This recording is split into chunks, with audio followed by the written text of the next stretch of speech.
ابن ماجہ، ترمذی اور دیگر کتب احادیث کے اندر موجود ہیں۔ ان میں شعبان کی نصف شب کو جو اللہ تعالیٰ کی کرم نوازیوں کا نور برستا ہے، اس امت کی بخشش کا جو بہانہ رکھا ہے اور اس امت کے گناہوں کو معاف کرنے کا جو اللہ تعالیٰ نے ایک وسیلہ بنایا ہے شب کو، اس کا ذکر ہوا۔ تو ہمیں ویسے تو ہر شب ذکر و فکر میں ہی بسر کرنی چاہیے۔ کسی نے کہا تھا ہر شب شب قدر است اگر قدر دانی، اگر تو قدر جانے تو ہر شب ہی شب قدر ہے، اور اگر قدر نہ ہو تو لیلۃ البرات اور لیلۃ القدر جیسی راتوں میں بھی لوگ محروم رہتے ہیں۔ لیکن اللہ تعالیٰ جل شانہ نے ہمیں خاص طور پہ اپنی طرف بلانے کے کتنے بہانے دیے ہیں تاکہ بھٹکے ہوئے، بہکے ہوئے، گناہوں میں پھنسے ہوئے لوگ اس کی رحمت کی آواز پہ لپکتے ہوئے دوڑ کے آئیں اور اس کی رحمت سے اپنا حصہ وصول کریں، اور ماضی کے سارے گناہ اللہ تعالیٰ مٹا دیتا ہے۔ یہ شکر ہے کہ امت میں ان راتوں کو بیدار رکھنے کا سلسلہ موجود ہے، لیکن عموماً ہم نے ان مقدس راتوں کو بھی تقریباً کھلونا بنا لیا ہوا ہے، اور لیلۃ البرات کو اس قدر پٹاخے چھوڑے جاتے ہیں، آتش بازی کی جاتی ہے کہ جس طرح اللہ تعالیٰ اس سے راضی ہوتا ہے، جبکہ فضول خرچ کو شیطان کا بھائی قرار دیا گیا ہے۔ تو ہمیں ان راتوں میں ذکر و فکر کے ساتھ، دعا و استغفار کے ساتھ، عبادات کے ساتھ بسر کرنا چاہیے،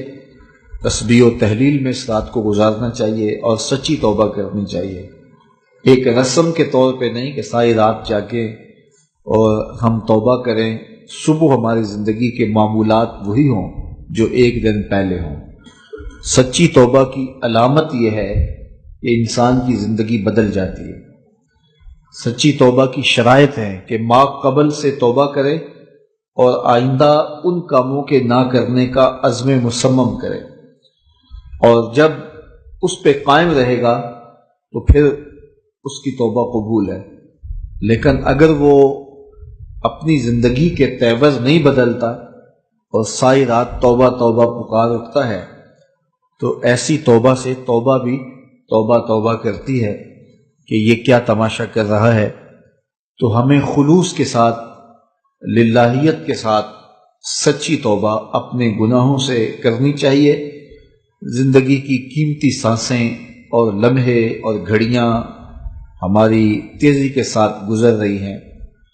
کل جو بڑے طاقتور تھے آج وہ کمزور ہیں، کل جو جوان تھے آج بوڑھے ہیں، کل جو بچے تھے آج وہ جوان ہیں، آج جو بوڑھے ہیں کل قبر کا رزق بننے والے ہیں۔ تو ہمیں نہیں پتہ کہ ہم اٹھنے والا اگلا قدم کہاں رکھ رہے ہیں۔ زندگی مختصر ہے، اور اللہ تعالیٰ نے ہمیں جو موت کا وقت دیا ہے اللہ کی نظر میں، اس کے علم میں متعین ہے، لیکن ہمیں اس کی قطعاً خبر نہیں ہے۔ یہاں بوڑھے اور بچے اور جوان کی کوئی تمیز نہیں ہے، یہ اللہ تعالیٰ کے علم میں ہے کہ ہمارا اٹھنے والا اگلا قدم موت کی وادی میں ہے یا ابھی زندگی کی سانسیں باقی ہیں۔ تو اس لیے بزرگ فرماتے ہیں ہر رات کو توبہ کر کے سو، اس خیال سے کہ یہ زندگی کی کہیں آخری رات نہ ہو، اور ہر نماز کو ادا کرو اس خیال سے کہ کہیں یہ زندگی کی آخری نماز نہ ہو۔ اور ایسا ہوتا ہے کہ ایک شخص کی وفات کا اچانک اعلان ہوتا ہے تو ہم کہتے ہم نے ابھی تو اس کو سبزی والی دکان پہ دیکھا تھا، لیکن وہ جہاں بھی ہے موت جب آتی ہے تو ایک لمحے کا تقدم اور تاخر نہیں ہوتا ہے۔ تو مجھے اور آپ کو اپنی آخرت کے لیے سخت فکر مند ہونا چاہیے، اور ہمیشہ اللہ کی حضور رجوع، توبہ اور انابت سے اپنے گناہوں کی معافی کا سوال کرنا چاہیے، اور اپنی زندگی کو ہر طرح سے جو ہے وہ منظم اور مرتب کرنا چاہیے۔